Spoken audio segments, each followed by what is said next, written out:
Hello friends, कैसे हो सब लोग। तो आई होप आप सब बढ़िया होंगे। तो बात करते हैं एनबीसीसी क्वार्टर वन के रिजल्ट डिस्क्लोज हुए हैं, तो बात करते हैं रिजल्ट की। तो सबसे पहले मैं बात करता हूँ रेवेन्यू की। रेवेन्यू में क्वार्टर वन का रेवेन्यू 2260 करोड़ के आसपास रहा।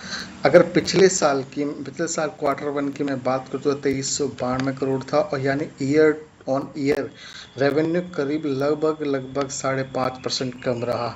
अगर अगर पिछले क्वार्टर यानी क्वार्टर फोर में कर कंपैरिजन करें तो क्वार्टर फोर का रेवेन्यू लगभग 4560 करोड़ था।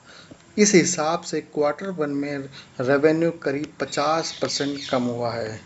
लेकिन अब ध्यान रखने जरूरी बात यह है कि एनबीसीसी का बिजनेस प्रोजेक्ट बेस है, इसलिए क्वार्टर टू क्वार्टर नंबर्स में काफ़ी बदलाव देखने को मिल सकता है।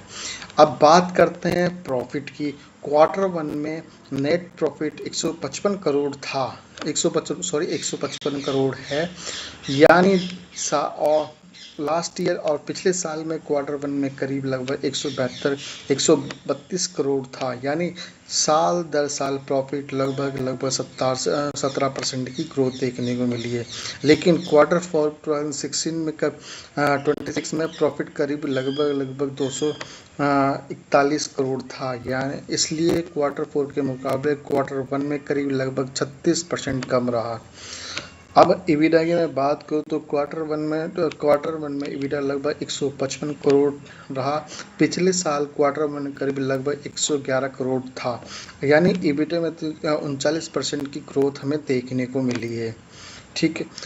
अगर क्वार्टर फोर में इबिडा करीब लगभग 287 करोड़ था। यह इसलिए क्वार्टर फोर के मुकाबले इबिडा करीब लगभग 46% कम रहा। मार्जिन की मैं बात करूं तो पिछले साल क्वार्टर वन में मार्जिन लगभग 4.7% था, जो यह बढ़कर अभी 6.9% हो गया है। यानी मार्जिन में अच्छा इम्प्रूवमेंट देखने को मिला है। और क्वार्टर फोर के करीब 6.3 मार्जिन के मुकाबले क्वार्टर वन के मार्जिन थोड़े बेहतर है। फाइनल रिजल्ट की बात करूँ तो मैं रेवेन्यू रेवेन्यू की मैं बात करूँ, रेवेन्यू 5.6% नीचे रहा। अगर प्रॉफिट की मैं बात करूँ तो वहीं प्रॉफिट 17% ऊपर रहा। और इबिडा की मैं बात करूँ तो 39% अप रहा। और इबिडा मार्जिन की मैं बात करूँ तो 4.7 से बढ़कर यह 6.9% हो गया है। लेकिन क्वार्टर फोर के मुकाबले रेवेन्यू, इबिडा और प्रॉफिट तीनों नीचे रहे।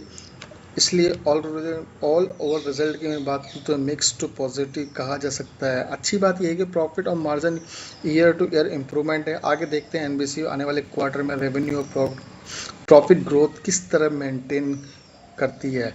अगर आप एनबीसी में इन्वेस्ट करते हैं तो कमेंट करें। आपको एनालिसिस कैसा लगा, please like and subscribe our channel. Thank you. मिलते हैं नेक्स्ट वीडियो में। बाय।